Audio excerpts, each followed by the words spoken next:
사사기 11장 4절에서 11절 말씀을 통해서 길르앗의 머리와 장관이라는 제목으로 하나님 말씀을 함께 나누겠습니다.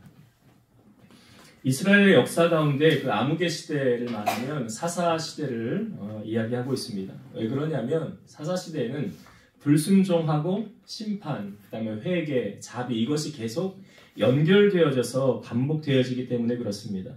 사사기 마지막 21장의 25절 마지막 절에는 그때 이스라엘의 왕이 없으므로 사람이 각기 자기의 소견에 좋은 대로 행하였더라.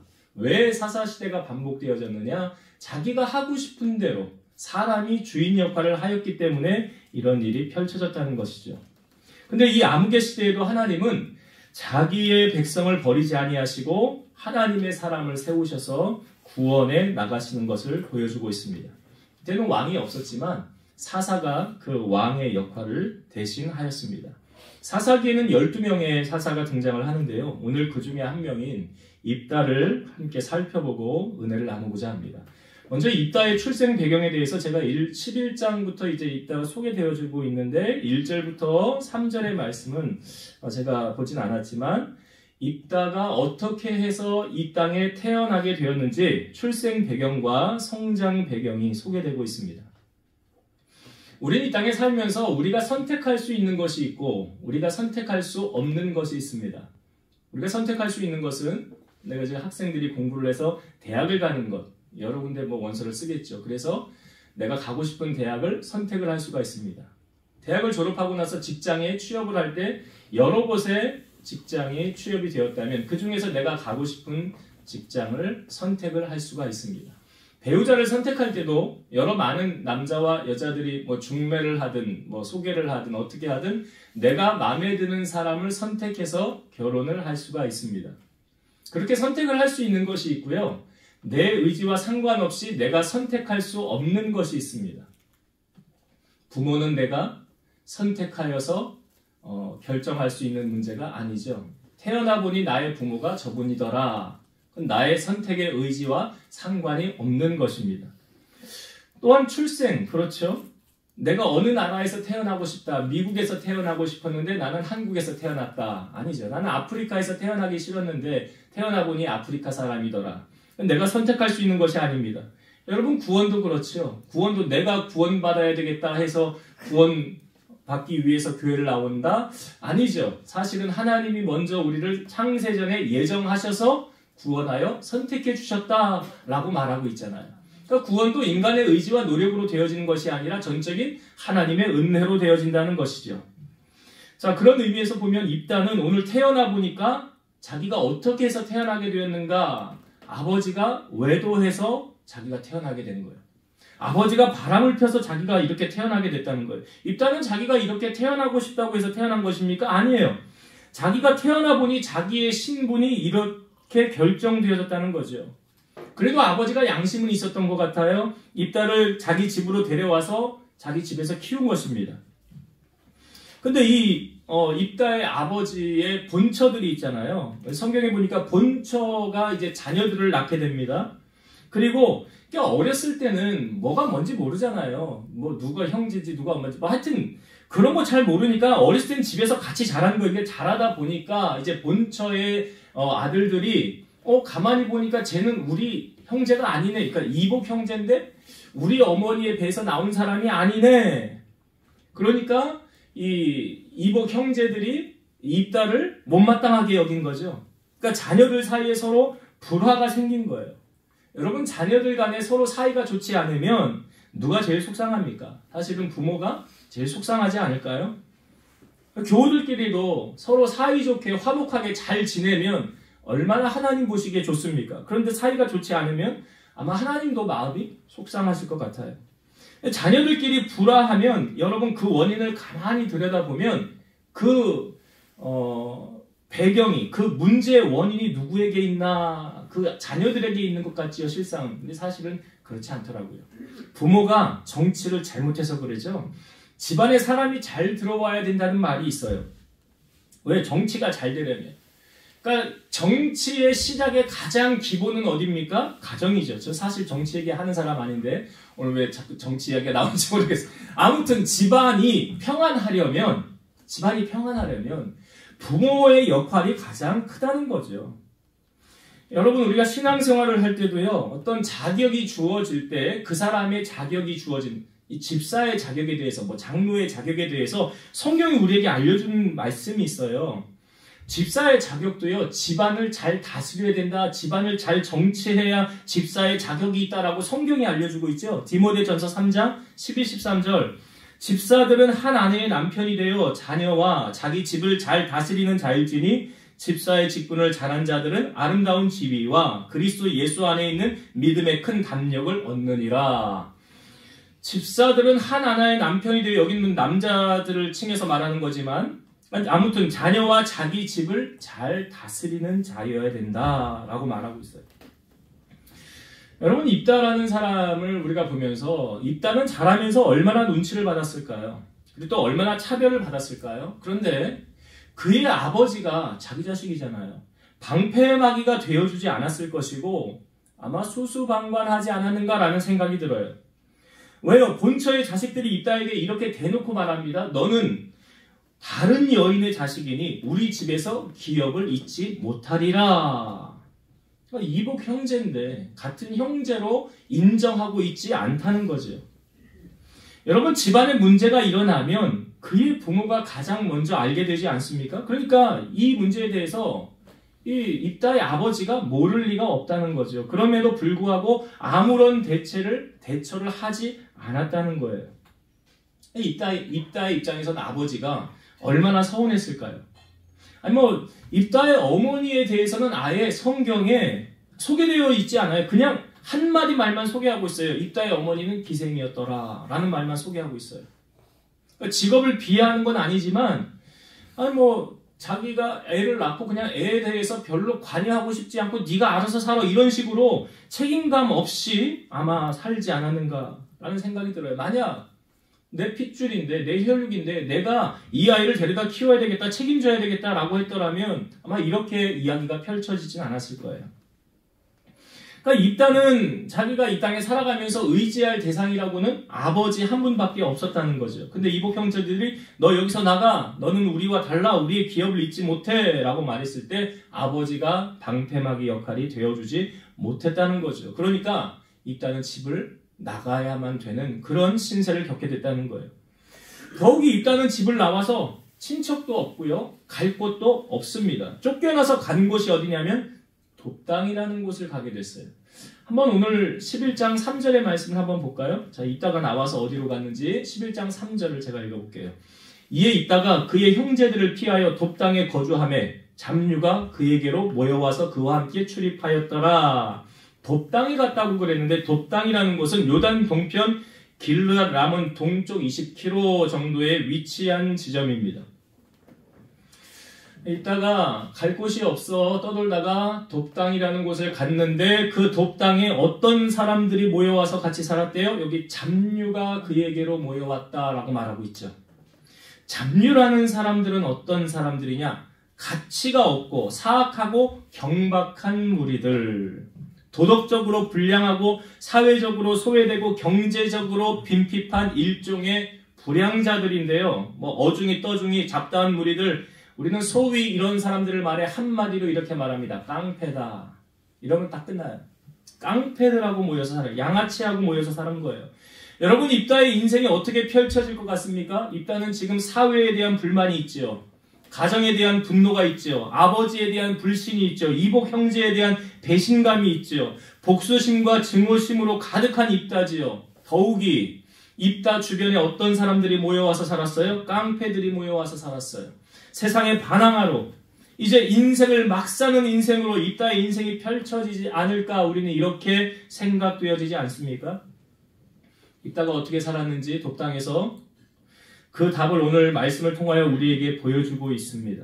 이스라엘이 암몬 족속으로부터 공격을 받으려고 할 때 길르앗 사람들이 작전 회의를 하면서 이런 결론을 유출합니다. 자, 5절과 6절의 말씀을 제가 한번 다시 볼게요. 5절과 6절입니다. 암몬 자손이 이스라엘을 치려할 때에 길르앗 장로들이 입다를 데려오려고 돕당에 가서 입다에게 이르되 우리가 암몬 자손과 싸우려 하니 당신은 와서 우리의 장관이 되라 하니. 지금 암몬 족속이 와서 이스라엘을 치려고 한다는 그런 위급한 상황 속에 그 길르앗의 장로들이라고 하면 어른들, 그 사람들이 모여서 회의를 한 결과 우리를 지금 이 위기에서 구출할 수 있는 사람은 입다다라는 결론에 이른 거죠. 그러니까 입다에게 와서 우리를 도와주고 우리의 장관이 되라라고 지금 요청을 하고 있다는 거예요. 여러분, 우리 상식으로는 입다는 지금 돕당에 잡류와 모여서 살면서 그의 인생이 하류 인생으로 전락했을 것이다 라고 추측하지 않았습니까? 근데 만약 그렇게 있다가 자기 인생 막 살았으면 나는 미래도 없어, 나는 희망도 없어, 나는 태어나는 것 자체부터 이런 가치 없는 인생으로 태어났어 하면서 그냥 그의 인생을 막 살았다고 한다면 길르앗 장로들이 와서 입다에게 우리를 도와달라라고 했을까요? 야, 거기 가봐야 소용없어. 거기 깡패 소굴에 있는 그곳에 가봐야 아무 도움 받을 거 없어. 그러니 가지 마라고 했을 거예요.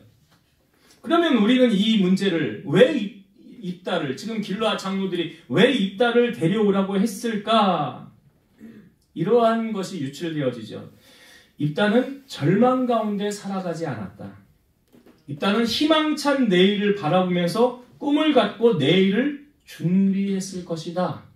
잡류들과 섞여서 살았지만 그들에게 희망을 주고 삶의 목적을 알려주는 리더로서 희망의 아이콘이 되지 않았을까. 사람들에게 이런 소문이 돌았겠죠. 야, 돕당에 가면 입다라는 사람이 있는데 그 사람의 선한 영향력으로 깡패들의 인생을 바꿔놨대. 그 잡류들의 쓸모없는 인생을 쓸모 있는 인생으로 변화시켜 놓았대. 라는 소문이 이스라엘에 돌지 않았을까요? 다니엘이라는 사람이 있죠. 다니엘은 자기의 나라가 어려움 속에 처했을 때 포로로 바벨론에 잡혀왔습니다. 근데 포로로 잡혀오는 그 이제 나라를 잃고 어떻게 보면 미래가 보이지 않는 그런 상황 속에서 다니엘이 어떻게 그의 인생을 살았느냐, 그 다니엘의 인생의 좌우명처럼 우리에게 보여지는 말씀이 다니엘서 1장 8절과 9절이에요. 다니엘은 뜻을 정하여 왕의 음식과 그가 마시는 포도주로 자기를 더럽히지 아니하리라 하고 자기를 더럽히지 아니하도록 환관장에게 구하니 하나님이 다니엘로 하여금 환관장에게 은혜와 긍휼을 얻게 하신지라. 그러니까 그 나라에서 그 똑똑한 아이들을 이렇게 양육을 해서 나라의 일꾼으로 키우려고 했다는 거죠. 그 왕이. 그래서 이스라엘에 잡혀온 그 사람들, 그 다니엘을 포함한 이 세 친구들이 있지 않습니까? 사드락, 메삭, 아벳느고. 그 친구들을 이제 나라의 일꾼으로 키우려고 착출을 시킨 거죠.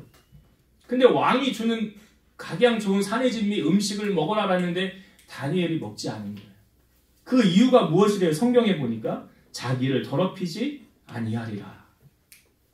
하나님 앞에 난 그렇게 막 살지 않을 거야 이런 거잖아요. 하나님 앞에 뜻을 정한 거 아닙니까? 그랬더니 하나님께서 이 환관장으로 하여금 은혜를 얻게 하셔서 다니엘이 자기가 뜻한 대로 모든 것을 이루어갔어요. 그리고 나중에 10일 뒤에 그 왕의 진미를 먹은 사람과 다니엘이 채식을 먹은 사람들을 비교하였을 때 다니엘과 그 친구들이 더욱 얼굴이 윤택하여졌더라 라고 보여주고 있지 않습니까? 그러니까 자기를 더럽히지 않았다는, 자기를 막 살지 않았다는 거예요. 디모데후서 2장 21절 그러므로 누구든지 이런 것에서 자기를 깨끗하게 하면 귀히 쓰는 그릇이 되어 거룩하고 주인의 쓰심에 합당하며 모든 선한 일에 준비함이 되리라. 여러분, 우리는 입다의 인생, 태어나는 출생 배경부터 그가 자라온 배경을 보면서 어떻게 살았을까라는 것이 추측이 되어졌는데, 입다는 뜻을 정하며 살았고 비전을 정하고 살았고 나중 나는 꼭 필요한 하나님의 사람으로 쓰임받을 거야. 그런 준비된 자세로 입다가 살았기 때문에 길르앗의 장로들이 와서 입다에게 도움을 요청한 거예요. 자, 그런데 그 장로들이 왔을 때 입다가요 순순히 내가 가겠습니다라고 하지 않았어요. 처음에. 그렇게 말하지 않습니다. 왜 그랬느냐? 자, 7절의 말씀을 한번 보겠습니다. 7절. 입다가 길르앗 장로들에게 이르되 너희가 전에 나를 미워하여 내 아버지 집에서 쫓아내지 아니하였느냐? 이제 너희가 환난을 당하였다고 어찌하여 내게 왔느냐 하니라. 지금 입다가 무슨 이야기를 합니까? 과거 이야기를 들추기고 있어요. 과거에 너희가 나를 쫓아내지 않았느냐? 그런데 이제 어려움 당한다고 나에게 와서 도와달라고 하느냐라고 말하는 거예요. 뭐야? 쓰면은 뱉고 달면 삼키는 거야? 여러분, 입다에게는 상처가 있었을까요? 없었을까요?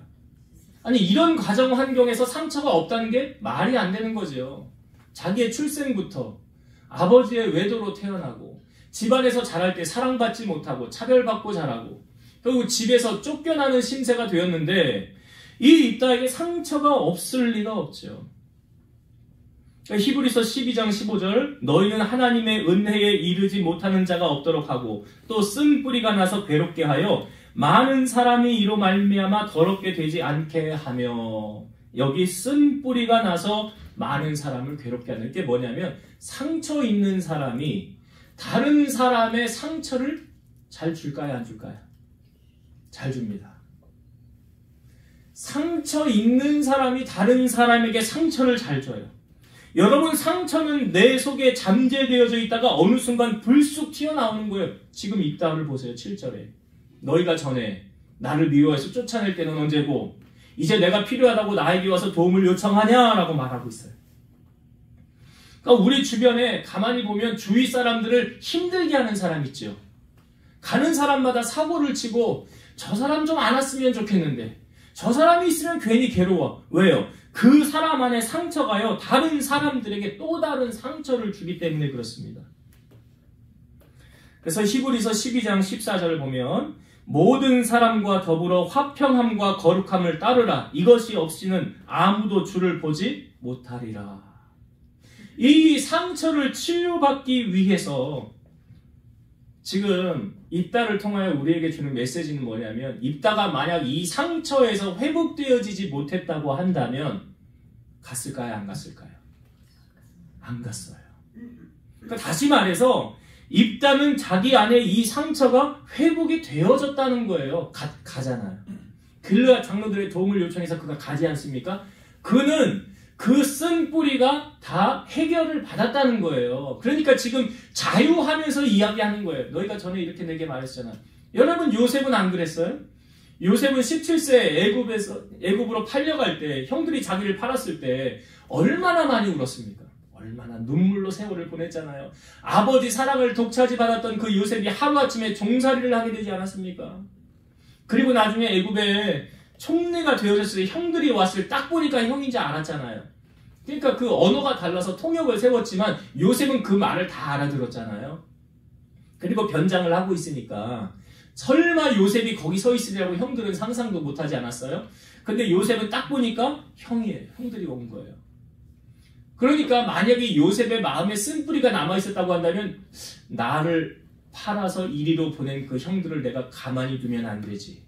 내가 지금까지 왜 이렇게 힘들고 어려운 시절을 참았는지 알아? 복수의 칼을 내가 왜 갈았는지 알아? 바로 이때 내가 복수하려고 복수의 칼을 갈은 거야.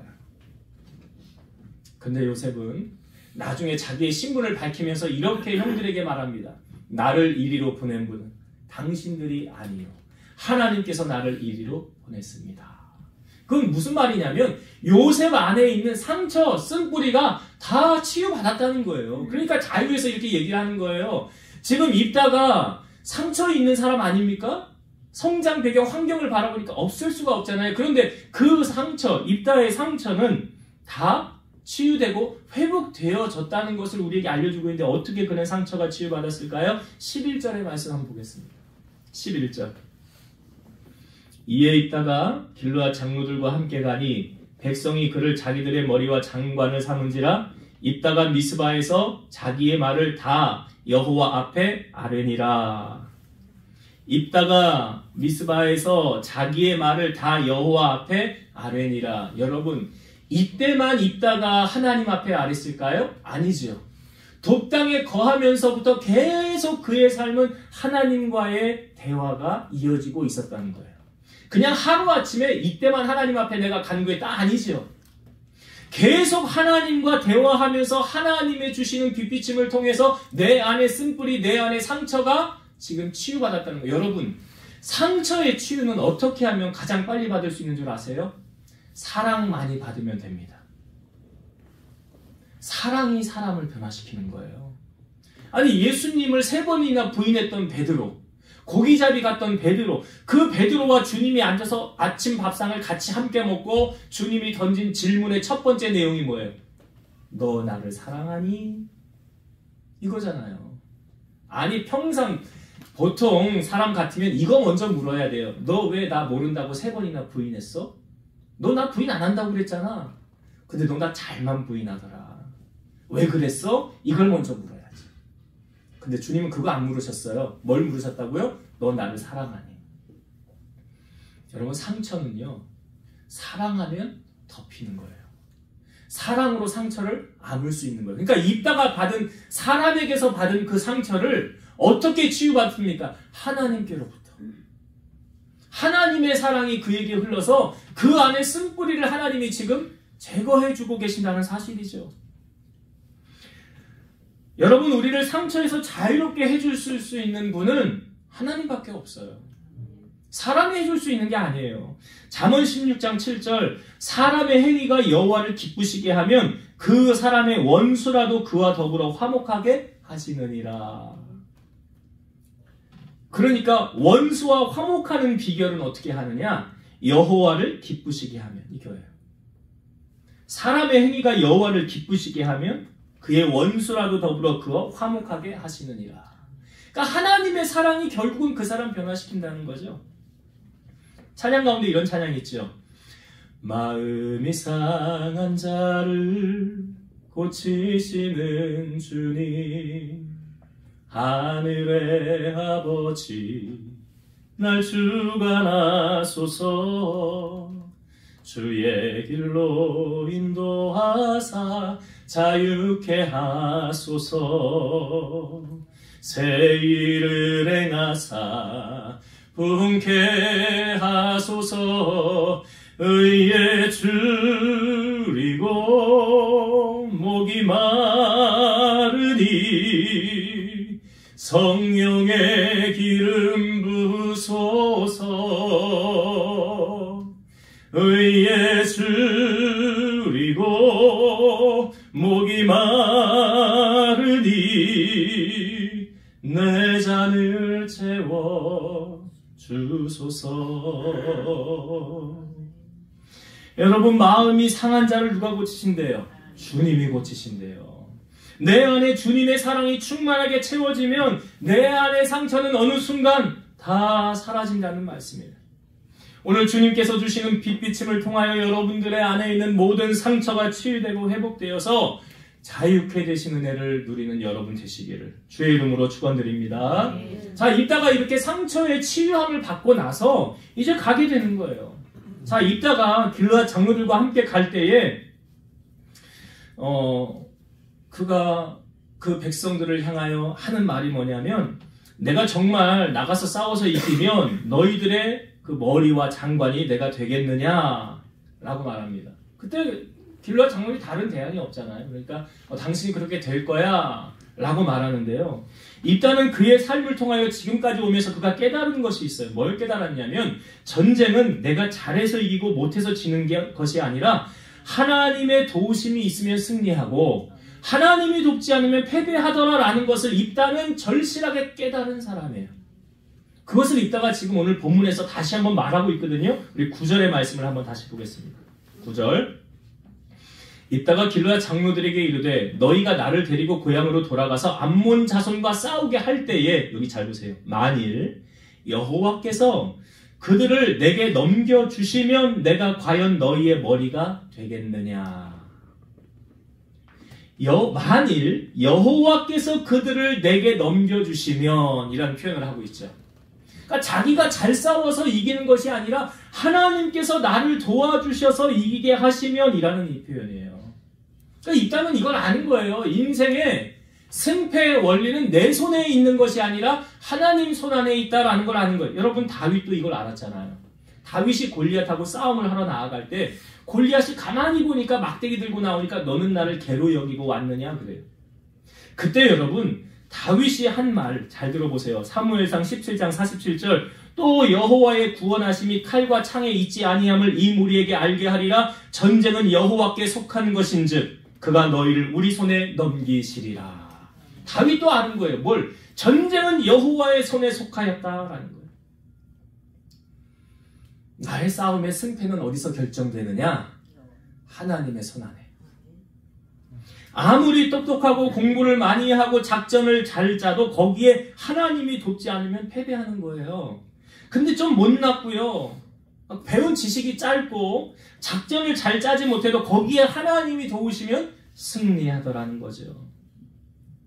야곱이 외삼촌 라반 집에서 20년을 있으면서 이제 하나님의 때가 되어서 너 이제 고향으로 돌아가라라고 말씀하십니다. 하나님이 말씀하셔서 야곱이 순종하여 가려고 할 때 외삼촌 라반에게 말하지 않고 그냥 몰래 가요. 몰래 가요. 왜 몰래 가느냐? 이제 그 이유가 나와요. 야곱이 몰래 자기 아내와 자식들 데리고 그 하나님이 주신 재산을 가지고 가는데 7일 길을 갔는데 이 외삼촌 라반이 쫓아와요. 7일째 만나요. 그런데 라반이 왜 쫓아온 겁니까? 이렇게 말해요. 너 왜 나한테 작별 인사도 안 하고 가? 그럼 섭섭하잖아. 우리 인사를 하고 헤어져야지. 사람의 도리가 그런 게 아니야. 내가 너를 갈 때 그냥 보내겠니? 인사를 하고 내 딸들하고도 인사를 하고 너희 손주들하고도 인사를 하고 해야지. 우리가 지금 헤어지면 언제 다시 만날지 모르잖아. 근데 너 그런 식으로 가면 야밤도주하듯이 도망가듯이 가면 어떡하니? 인사하고 가야지 라고 라반이 할 줄 알았는데 실상 뭐라고 말하냐면 야 어젯밤에 너 하나님이 내 꿈에 나타났더라. 그래서 나한테 이렇게 말하더라. 너 야곱에게 머리털 끝 하나라도 건드리면 내가 가만히 안 있을 거야. 너 머리털 끝 하나 건드리지 마. 그래서 내가 그 꿈을 꾸고 나서 야 하나님이 나한테 이렇게 말씀하시는데 내가 너를 어떻게 건드리겠냐. 실상은 내가 너를 다 없애버리고 재산을 내가 다 가져가려고 내가 이 7일 길을 온 거야. 근데 내가 하나님 때문에 하나님 무서워서 못하겠다. 야 그러는 거예요. 왜 쫓아왔는지 아시겠죠? 재산 다 뺏고 야곱 죽이려고 쫓아온 거였어요. 라반이. 근데 하나님이 개입하시니까 거기 라반이 어떻게 하지 못하잖아요. 그리고 나서 헤어지는데 이제 자기 집으로 돌아갈 때 가장 걸림돌이 누구냐면 에서예요. 왜냐하면 아버지 이삭에게 장자권의 축복을 자기가 형 흉내내서 들어가서 받았잖아요. 그리고 나중에 에서가 사냥을 해서 오니까 야 동생이 네 장자권 축복을 미리 받아갔다라고 말하니까 에서가 화가 나서 야곱을 죽이려고 하지 않았습니까? 그때 어머니가 너 빨리 외삼촌 집으로 가 있어. 내가 나중에 사람을 보내서 너 돌아오게 할게. 그렇게 해서 야곱이 외삼촌 집에 간 거였잖아요.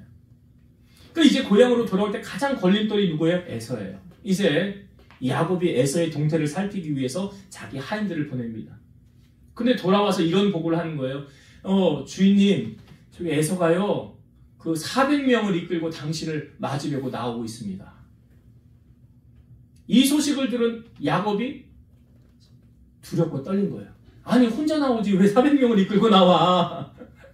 왜 400명을 이끌고 나오냐고요? 왜? 자기 권력 과시하려고요? 아니잖아요. 그 20년 전에 있었던 그 아픔 아직 에서에게 남아있는 거예요. 그 복수 나 아직도 복수의 칼을 갈고 있거든. 너 올 때만을 기다렸거든. 내가 그거 못 잊어.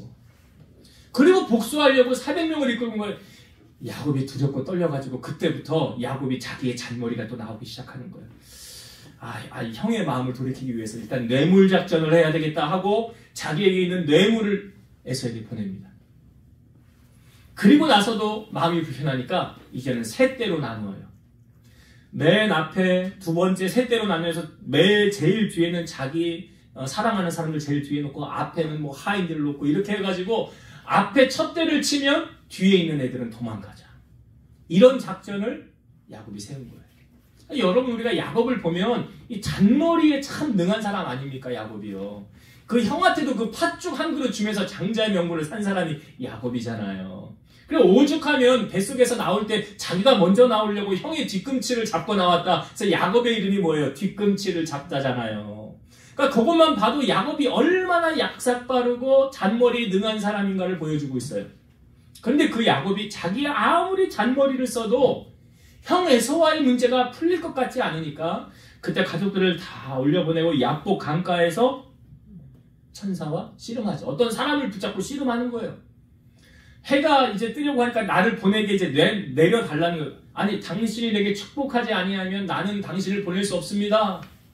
우리 옛날에 기도원 같은 데 가면요, 이런 말들 하잖아요. 산에 올라가거든 나무 뿌리 하나 뽑지 않으면 내려오지 말라고. 이게 그 야곱의 기도에서 비롯된 거 아닙니까? 그 사람을 붙들고 놓지는 않는 거예요. 당신이 내게 축복해 주셔도 내가 보내줄 수 있습니까? 너 이름이 뭐냐? 야곱입니다. 너 이름을 야곱이라 하지 말고 이스라엘이라 하라. 이름을 바꿔주죠.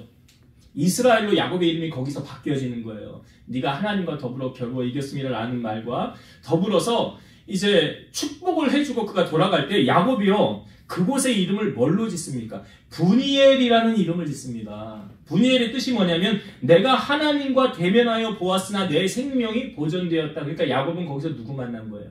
하나님 만난 거예요.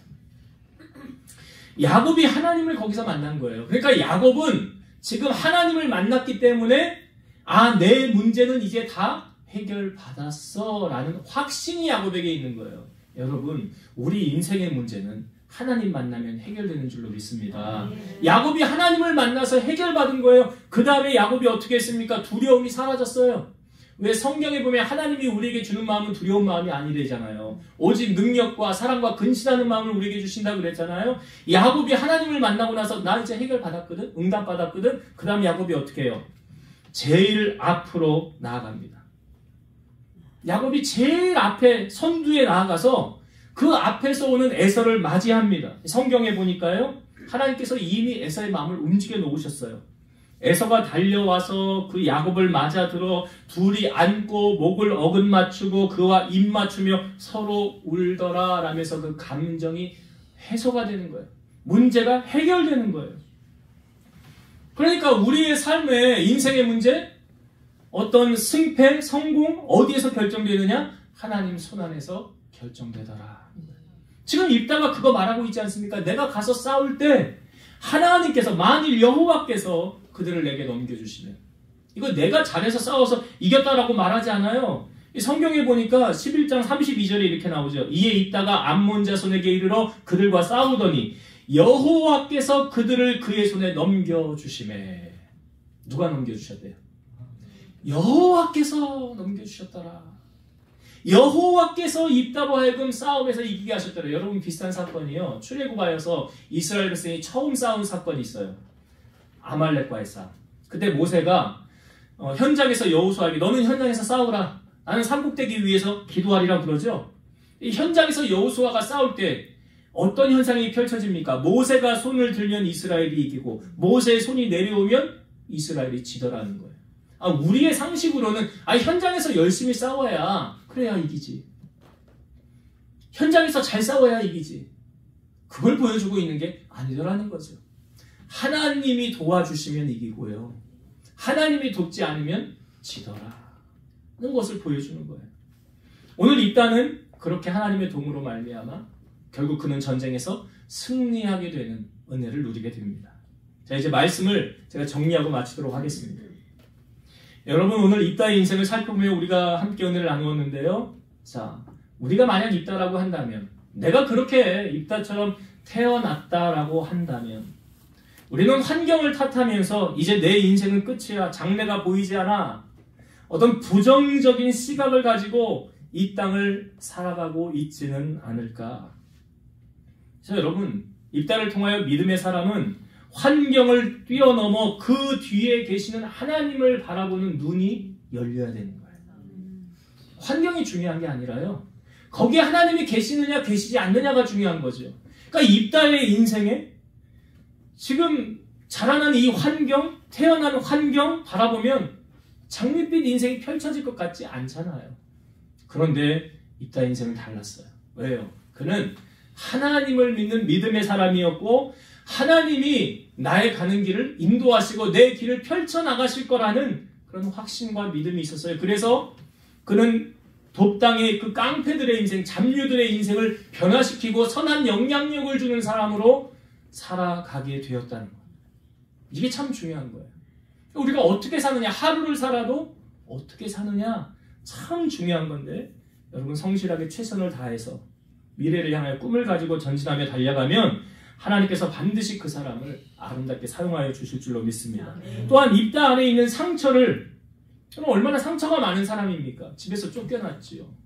아버지가 외도해서 낳았지요. 뭐 장래가 보이지 않는 정말 상처투성이인 그런 인생 아닙니까? 그런데 그 입다가 그의 상처를 어떻게 씻음받습니까? 하나님 앞에 구함으로. 여러분, 우리를 상처에서 자유케 하실 수 있는 분은 하나님밖에 없어요. 입다는 그것을 알았어요. 사람에게 말한다고 그 상처가 해결이 된다면 사람을 찾아가서 대화를 하고 나누세요. 물론 그것도 필요할 때가 있어요. 어떤 용서를 구하거나 문제를 해결하면 그러나 성경이 우리에게 보여주는 것, 먼저 하나님과 화목하라 말하죠. 하나님을 기쁘시게 하면 그 사람의 원수라도 더불어 그와 화목하게 하신다 말하죠.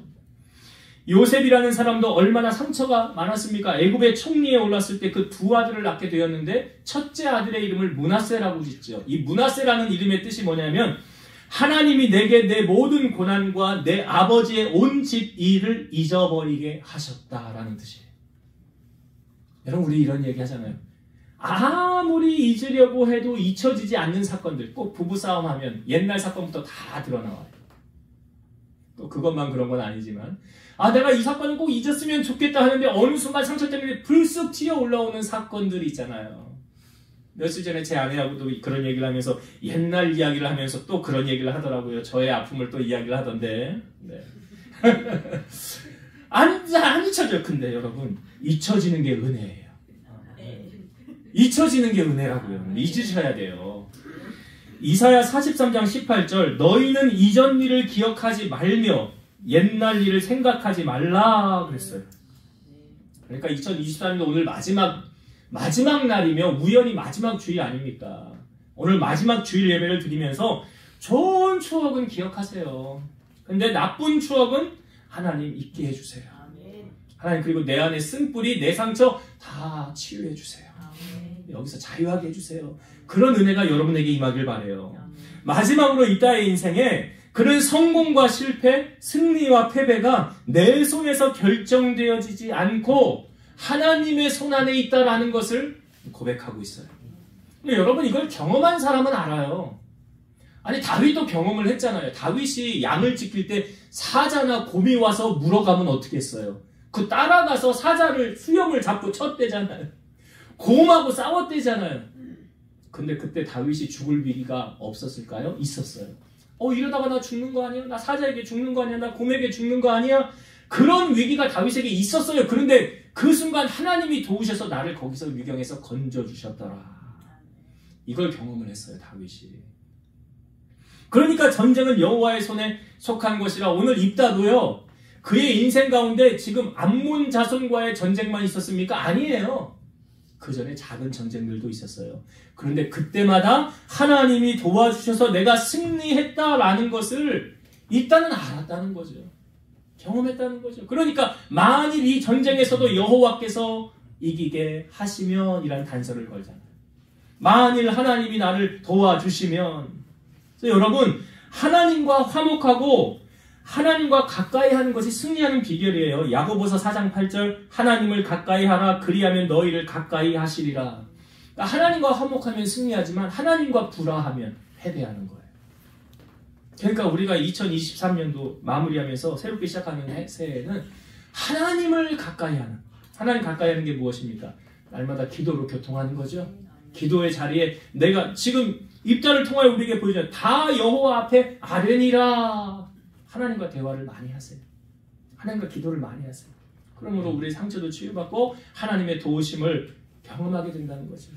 오늘 이따를 통해 우리가 이런 은혜를 나누었는데 여러분, 마음속에 주신 말씀 잘 새기셔서 2023년도 잊게 하시는 건 잘 잊고 쓴뿌리 다 내려놓으시고 2023년도 새롭게 시작할 때 하나님이 주시는 승리를 날마다 경험하는 여러분 되시기를 주의 이름으로 축원드립니다. 기도하시겠습니다. 오늘도 살아서 역사하신 하나님 감사합니다. 오늘 이따를 통하여 주신 말씀을 우리가 함께 나누었습니다. 그의 가정 환경은 참으로 좋지 않았습니다. 상처로 얼룩진 인생이었습니다. 그러나 그의 인생에 상처에 머물지 아니하고 그 너머에 계시는 하나님을 바라보았고 그 하나님으로 말미암아 주시는 승리를 경험하며 선한 영향력을 끼치며 살았던 사람이 있다였습니다.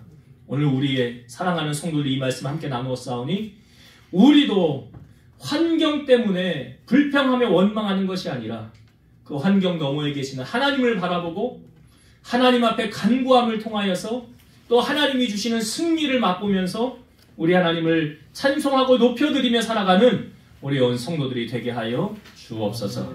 예수님 이름으로 기도드리옵나이다. 아멘.